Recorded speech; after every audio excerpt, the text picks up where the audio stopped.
સીધો ડીએસપી સાહેબે સીધું કડી પોલીસ સ્ટેશને ફોન કર્યો અને ફોન કરી સીધી વાત કરી કે આ પરિવારના ત્યાં મોકલીએ છીએ આજે ને આજે એફઆઈઆર લઈ લે અમે એફઆઈઆર નોંધો એટલે અમે સીધા પોલીસ સ્ટેશને ગયા અને તરત એફઆઈઆર એમને નોંધવી પડી. સુધી ગયા, દબાણ બન્યું, પછી એફઆઈઆર કરવા તૈયાર થઈ, પણ ત્યાં સુધી તો સર્વાઈવરને એટલું બધું માનસિક ડરાવ્યા હતા કે સર્વાઈવર પોલીસની સામે જઈને પછી બોલ્યા છે. હા, પછી કે ના મારી સાથે કશું નથી થયું, મને ઉપાડી નથી ગયા અને હું બધા વચ્ચે રહેતી હતી. શંકરસિંહ જ્યારે પોતાનું નિવેદન ફેરવી કાઢે ત્યારે પછી બહુ જ અઘરું પડે ને આપણને તકલીફ થતી હોય છે. પોલીસ સ્ટેશનમાં તમે જે સગીર દીકરી એના કેસમાં જાઓ અને જ્યારે પુખ્ત વયની હોય જે બાળકોની માં હોય એના કેસમાં જાઓ ત્યારે પોલીસની ભૂમિકા બદલાઈ જતી હોય છે. કેમ? જ્યારે સગીર દીકરી હોય તો એ ગંભીરતાથી એ પણ આપણા કહેવાથી ગંભીરતા લે. કાર્યકર તરીકે જઈએ છીએ એટલે એ લોકોના નહીં કરતા મદદ તો એમને કરવી જ પડે છે અને એફઆઈઆર લેવી જ પડે છે. બીજું કે જે મોટી ઉંમરની બહેનો હોય છે એમ પોલીસ બિલકુલ ને ગંભીરતા લેતી નહીં. એ એવું કહે છે કે બેન હિંમતથી ગઈ, બેન પુખ્ત વયની છે, બેન બાળકોની માં છે, એટલા માટે બેનને સમજવું જોઈએ. બે બાળકોની માં સામસાટા શેરમાં સમાધિ એટલે પેલા સામેવાળા જે દીકરીના પિયરવાળા તો એવું કહેવાના કે મારી દીકરી લાવો, તમારા ત્યાંથી ગઈ તો પછી કે આવીને બધાને કાઢ્યા ગયા. પણ છોરી એટલી ડરી ગઈ કે 4 દિવસ સુધી ખાટલામાં જ નથી મૂકી. એવી હાલત ખરાબ હતી. મારી દીકરી તરીકે હું એને રાખું, પછી એ રીતે એને સમજાવવાનું, જેના કારણે ક્યારે આપણે પૂછ્યા વગર એક ડગલું ના પડે. એટલે એક આપણે કાર્યકર તરીકેની એવી ભૂમિકા હોવી જોઈએ કે જે પરિવાર એક જ વખત પગ મૂકીએ અને પરિવાર આપણને પૂછ્યા વગર આટલું પણ ડગલું ના પડે. અને આપણે કાર્યકર તરીકેની આપણી ભૂમિકા અને પછી એને અલગ રીતે આપણે સમજાવવા આપણે ફરિયાદ નોંધાવવા જઈએ ત્યારે તમે ગમે એટલું એજ્યુકેશન હોય પણ જો તમે કાયદો ના શીખ્યા હોય ને તો એ પેલો 10મું ભણેલો પોલીસવાળો તમને ધમકાવે. પણ જો તમે 10મું ભણેલા હોય અને કાયદો તમે જાણતા હોય તો એ વ્યક્તિ પાછો પડી જાય હોય. એસપી કંઈ એક્શન ના લેતા હોય તો રેન્જ આઈજી જોડે જાઓ, રેન્જ આઈજી પણ ના કંઈ કરતા હોય તો આઈજી જોડે જાઓ, આઈજી પણ કંઈ ના કરતા હોય તો છેલ્લે આપણી કોર્ટ છે. એમ કેસ છેલ્લે કરી શકાય.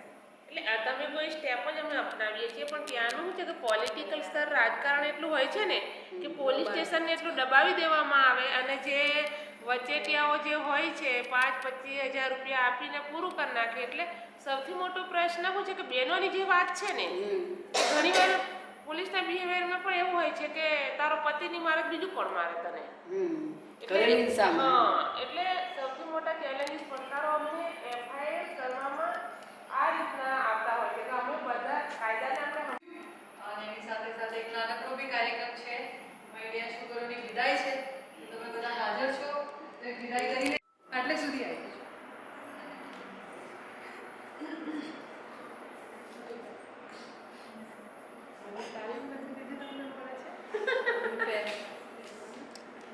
થોડાક બધા આગળ આવી જજો ને. હવે ઉપરવાળા સાંભળો તમે વચ્ચે આવી પહેરી લો. હા, પહેરી લો.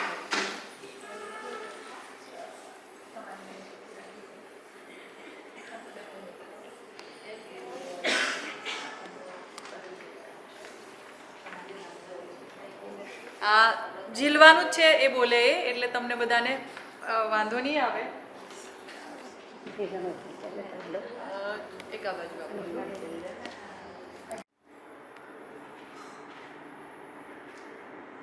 ઓકે. તો આપણને શાંતુબેન છે અને બાકીના મિત્રો છે એ પદવી ગ્રહણ કરાવે છે. અહીંયા જે લોકો 2 મહિના ભણીને જાય છે એ સંઘર્ષ કરતા શીખે છે, લડત આપતા શીખે છે. બરાબર? તો આજે એમના 2 મહિના પૂર્ણ થાય છે. તો શાંતાબેન બોલશે અને બાકીના મિત્રો જેમને આપેલું છે બધા અહીંયાથી બોલશે. આપણે બધાએ એને ઝીલવાનું છે. એક લાઈન જ બોલજો એટલે થઈ જાય. અમે દલિત શક્તિ કેન્દ્રના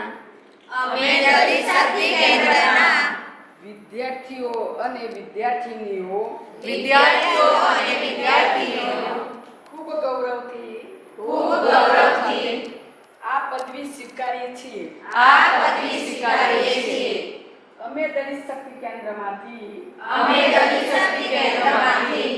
જે મૂલ્યોનું શિક્ષણ લીધું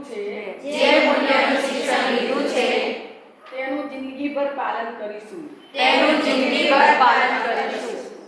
અને તેનો પ્રસાર કરીશું. અમે એ પ્રતિજ્ઞા લઈએ છીએ કે અમે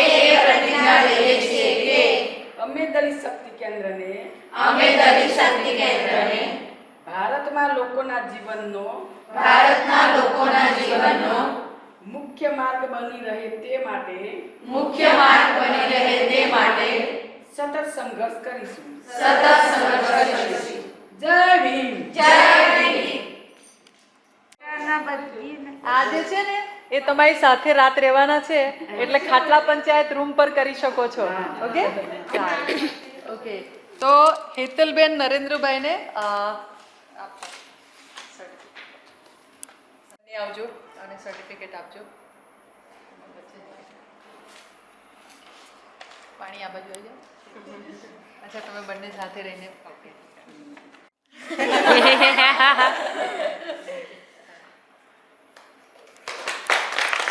છે.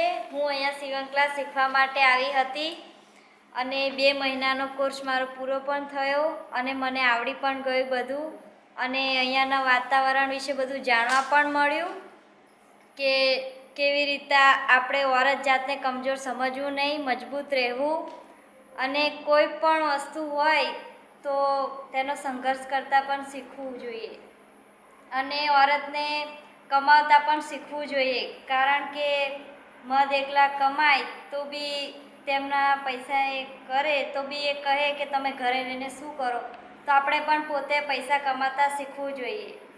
કોઈ દિવસ કમજોર બનવું નહીં. મારું નામ હેતલ છે. હું અહીંયા સીવણ ક્લાસ શીખવા આવી છું. મને અહીંયા ખૂબ ગમ્યું. હું પહેલાં બોલી શકતી નથી, અહીંયા આવીને મને બોલવાની હિંમત આવી અને ઘણું બધું હું શીખી. અહીંનું વાતાવરણ બહુ ખૂબ સરસ છે અને અહીંયા અમારા 2 મહિના પૂરા થયા છે. જય ભીમ. મારું નામ રાઠોડ કોમલ છે અને હું અહીંયા સીવણ ક્લાસ શીખવા માટે આવી છું અને મારા 2 મહિના પૂરા થઈ ગયા છે અને અહીંયા અમને બહુ ગમતું હતું. હવે 2 મહિના પૂરા થઈ ગયા છે તો કાલે આજે અમારી વિદાય છે તો કાલે ઘરે જવાનું છે એટલે થોડી ઘરની પણ યાદ આવે છે.